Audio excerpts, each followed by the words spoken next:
मध्य प्रदेश में होने वाले उपचुनाव को लेकर ताजा आंकड़े यहां पर आ चुके हैं। अब मध्य प्रदेश में 28 विधानसभा सीटों पर उपचुनाव होने वाला है, तो बीजेपी को लगातार एक के बाद एक झटके लगते जा रहे हैं। मध्य प्रदेश की 8 हॉट सीटों का आपको ताजा सर्वे देंगे।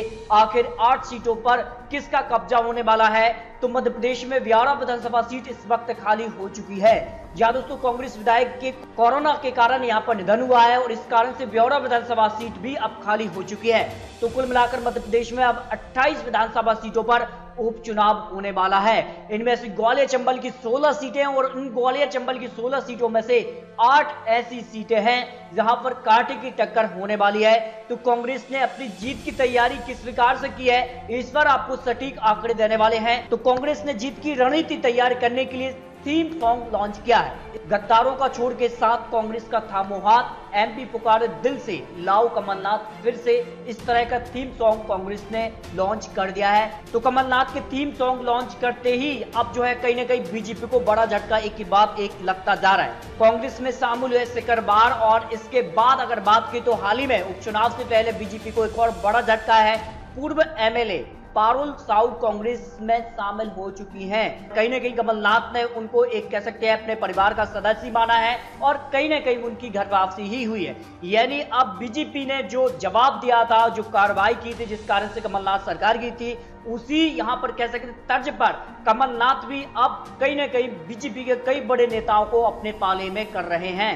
और जिस प्रकार से 15 उम्मीदवारों का ऐलान हुआ है, इनमें से 5 ऐसे उम्मीदवार थे दूसरी पार्टी से निकल कर आए, उनको यहां पर टिकट मिला है। लेकिन आने वाले समय में कई और बड़े नेता कांग्रेस का दामन थाम सकते हैं, ऐसी बड़ी खबर यहां पर निकलकर आ रही है। क्योंकि कांग्रेस से निकलकर बीजेपी में शामिल हुए 25 विधायक जिनका इस्तीफा हुआ है और उनकी जगह जो है पुराने बड़े चेहरे बीजेपी के, उनको जगह ना मिलने से कहीं ना कहीं नाराजगी है। और ये साफ तौर पर पारुल यहां पर साहू के द्वारा जो कार्रवाई की गई है, वो साफ तौर पर आने वाले कई और बड़े नेताओं को कांग्रेस के पाले में दिखा सकती है। तो मध्य प्रदेश उपचुनाव की जंग अब काफी बड़ी जंग बन चुकी है। ये चुनाव नहीं, एक बड़ा चुनाव बन चुका है और कहीं ना कहीं बड़े बड़े जो नेता हैं उनकी पहचान कहीं ना कहीं गुम ना हो जाए, इस कारण से इस चुनाव को काफी महत्वपूर्ण माना जा रहा है। यानी उपचुनाव की जंग एक महत्वपूर्ण जंग, 28 सीटों पर उपचुनाव होने वाला है।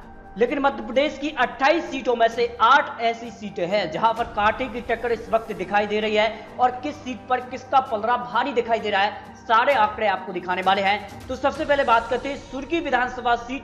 हाल ही में जो है बीजेपी से निकलकर पारुल साहू कांग्रेस में शामिल हो चुकी है और कहीं ना कहीं अब सुर्खी विधानसभा सीट के लिए कांग्रेस इन्हीं को प्रत्याशी बनाने वाला है। ऐसी बड़ी खबर यहां पर निकलकर सामने आ रही है। तो कांग्रेस से निकलकर बीजेपी में शामिल हुए गोविंद सिंह राजपूत अब बीजेपी से सुर्खी विधानसभा सीट के लिए बड़े कैंडिडेट माने जा रहे कैबिनेट मंत्री हैं और अपना मंत्री पद अगर उनको बरकरार रखना है तो इस सीट पर जीतना उन्हें जरूरी होगा।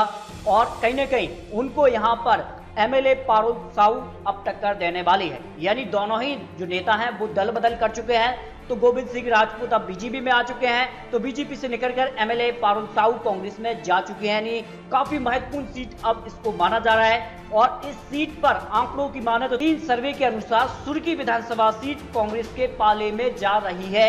ये बड़ी खबर यहाँ पर निकलकर सामने आ रही है। डबरा विधानसभा सीट भी इस वक्त 8 हॉट सीटों में शामिल हो चुकी है, क्योंकि यहां पर भी दल बदल देखने को मिल रहा है। तो यहां पर अगर बात की तो बीजेपी में इमरती देवी एक बड़ी कैंडिडेट है जो कांग्रेस से निकलकर अब बीजेपी में आ चुकी है और एक मंत्री पद है उनके पास, कैबिनेट मंत्री है। और हाल ही में उनका एक वीडियो भी जमकर वायरल भी हुआ है। यानी महिला एवं बाल विकास विभाग मंत्री हैं। और यहां पर अगर बात करें तो कांग्रेस ने अपने प्रत्याशी का ऐलान कर दिया है। सुरेश राजे को उन्होंने चुनावी मैदान में उतारा है। अब यहां पर बात की तो सबसे कड़ी टक्कर यहां क्यों मानी जा रही है? सुरेश राजे की माने तो यहां पर इमरती देवी के वो समधी हैं और 2013 में इनका आमना सामना हो चुका है। सुरेश राजे बीजेपी से यहां पर 2013 में थे, तो इमरती देवी कांग्रेस से थी, लेकिन अब दोनों में ही दल बदल हो चुका है। तो सुरेश राजे कांग्रेस में जा चुके हैं, इमरती देवी बीजेपी में आ चुकी है। अब लेकिन यहां पर अगर बात करें तो बहुजन समाज पार्टी यानी संतोष गौड़ को भी डबरा से यहां पर बीएसपी ने उतार दिया है। इस कारण से जो है हालांकि कांग्रेस को नुकसान हो रहा है इस कारण से, और इसका सीधे तौर पर इमरती देवी को फायदा हो रहा है। यानी 3 बड़े सर्वों के अनुसार इमरती देवी इस विधानसभा सीट पर जीत दर्ज करती नजर आ रही हैं और उनका पलड़ा इस सीट पर काफी समय से दबदबा रहा है। सुरेश राजे को वो 2013 में मात दे चुके हैं और 2019 लोकसभा के दौरान वो कांग्रेस का दामन थाम चुके थे, इस कारण से उन्हें टिकट मिल गया है। बमौरी विधानसभा सीट को भी 8 विधानसभा सीट हॉट सीट में शामिल किया गया है। कांटे की टक्कर यहां भी दिखाई दे रही है। महेंद्र सिंह सिसोदिया जो है बड़े मंत्री हैं और पंचायत एवं ग्रामीण विकास मंत्रालय उन्हें मिला है, कैबिनेट मंत्री हैं, अपनी यहां पर मंत्रालय बचाने के लिए उनको इस सीट पर जीतना जरूरी हो जाता है। तो कांग्रेस ने कन्हैया अग्रवाल को चुनावी मैदान में उतारा है और यहां पर कांटे की टक्कर दिखाई दे रही है। बात करें महेंद्र सिंह सिसोदिया बमौरी विधानसभा सीट के लिए तो काफी बड़ी सीट यहां पर मानी जाती है और बमौरी के अगर आंकड़ों की बात करें तो 3 सर्वे ने यहां पर बमौरी विधानसभा सीट बीजेपी के पाले में दी है, यानी भाजपा को महेंद्र सिंह सिसोदिया बमौरी विधानसभा सीट जिताते नजर आ रहे हैं। हालांकि उन्हें काफी कड़ी टक्कर यहां पर मिलेगी। यहां पर 60-40 के अंतर से इस सीट पर यहां पर कह सकते हैं महेंद्र सिंह सिसोदिया जीतते नजर आ रहे हैं। ये हॉट सीट यहां पर बनी हुई है। अगली विधानसभा सीट की अगर बात करें तो सांबेर विधानसभा सीट भी इस वक्त 8 विधानसभा सीट हॉट सीट में शामिल हो गई है, क्योंकि यहां पर अगर बात करें तो यहां पर भी दल बदल देखने को मिल रहा है। और यहां पर अगर बात हो तुलसी सिलावट कांग्रेस से निकलकर बीजेपी में आ चुके हैं, तो सांबेर से प्रेमचंद गुड्डू को यहां पर कांग्रेस ने अपना उम्मीदवार बनाया। तो सांबेर विधानसभा सीट के लिए प्रेमचंद गुड्डू बीजेपी से कांग्रेस में जा चुके हैं, तो दोनों ही नेता यहां पर दल बदल हैं। और तुलसी सिलावट के आंकड़ों की बात करें तो उन्हें जो मंत्रालय मिला है वो है जल संसाधन, मछुआ कल्याण एवं मत्स्य विभाग उनको सौंपा गया है। आंकड़ों की माने तो 3 बड़े सर्वों के अनुसार सांबेर विधानसभा सीट प्रेमचंद गुड्डू निकालते नजर आ रहे हैं, यानी कांग्रेस के पाले में सांबेर विधानसभा सीट जाती नजर आ रही है, क्योंकि यहां पर वीएसपी ने अपना कैंडिडेट नहीं उतारा है। यानी वीएसपी के ना उतारने से कांग्रेस को इसका सीधे तौर पर फायदा हो रहा है और इस कारण से सांबेर विधानसभा सीट कांग्रेस के खाते में जा सकती है।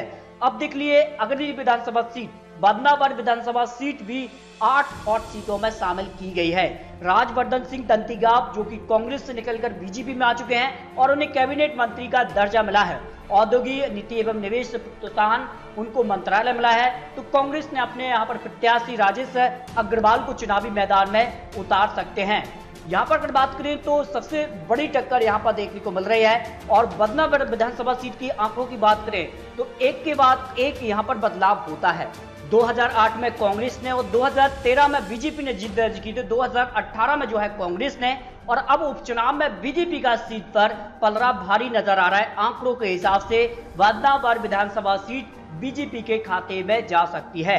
अगली विधानसभा सीट की बात की तो अगली विधानसभा सीट आती है ग्वालियर विधानसभा सीट, जो कि ज्योतिरादित्य सिंधिया का गढ़ माना जाता है। और इसको भेजने के लिए ग्वालियर से सुनील शर्मा को कांग्रेस ने अपना प्रत्याशी बनाया है। तो प्रद्युमन सिंह तोमर को एक बड़ा कह सकते कैंडिडेट मिला है, वो है सुनील सिंह शर्मा, और यहां पर बीएसपी ने अपना कैंडिडेट नहीं उतारा है और इस कारण से सीधे तौर पर कांग्रेस को इस सीट पर फायदा हो रहा है। यानी ग्वालियर विधानसभा सीट कांग्रेस के खाते में जा रही है। आंकड़ों के हिसाब से 3 बड़े सर्वे जो यहां पर निकल कर आए हैं, उन तीनों सर्वे में ग्वालियर विधानसभा सीट कांग्रेस के पाले में जा रही है। एक और आपको आंकड़े की बात करें, इन 28 विधानसभा सीटों पर जो उपचुनाव है, 28 में से 27 सीट कांग्रेस की खाली हुई हैं। यानी कांग्रेस 2018 में इन 27 सीटों पर जीत चुकी है और एक सीट बीजेपी के विधायक के निधन के कारण खाली हुई है। यानी 27 सीट कांग्रेस 2018 में जीत चुकी है और लोग जिस प्रकार का समर्थन कांग्रेस को दे रहे हैं, उस आंकड़ों के हिसाब से कांग्रेस का पलड़ा इस उपचुनाव में भारी नजर आ रहा है।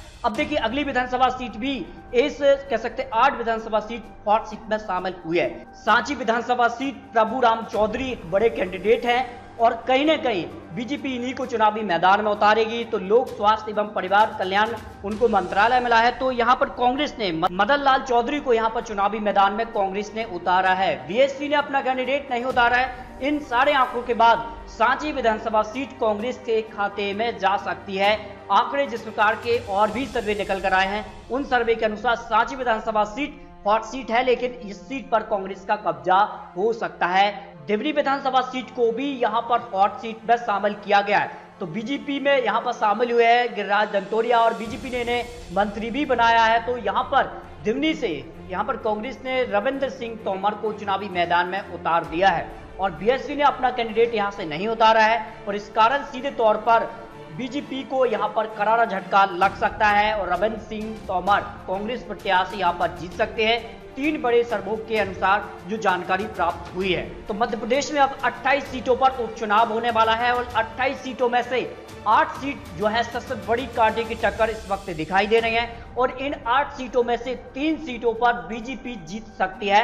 आंकड़े जिस प्रकार के यहाँ पर निकल कर आ रहे स्थानीय जो सर्वे है और 3 बड़े सर्वे के अनुसार 3 सीटें बीजेपी को इन 8 सीटों में मिल सकती हैं और 8 सीटों में से 5 सीट जो है कांग्रेस के खाते में जा रही हैं, क्योंकि 8 सीट जो है कांटे की टक्कर इस वक्त दिखाई दे रही है और 5 सीटों पर कांग्रेस इन 8 सीटों में से निकाल सकती है सर्वे के अनुसार। और अब 28 सीटों पर उपचुनाव होना है, बहुमत 116 पर मिल जाता है, तो 28 सीटों में से किस पार्टी को कितनी सीट मिल सकती है, इस पर राय आपको कमेंट बॉक्स में रखनी है। और इसके अलावा अगर बात की तो अन्य राज्यों पर भी उपचुनाव है और यूपी उपचुनाव भी काफी महत्वपूर्ण माना जा रहा है। इस तरह की और भी महत्वपूर्ण जानकारी पाने के लिए अभी आप चैनल को सब्सक्राइब कर लीजिए ताकि आपको आने वाली जानकारी का नोटिफिकेशन आपको टाइम टाइम मिलते रहे। मिलते हैं और नई जानकारी के साथ, तब तक के लिए जय हिंद, जय भारत।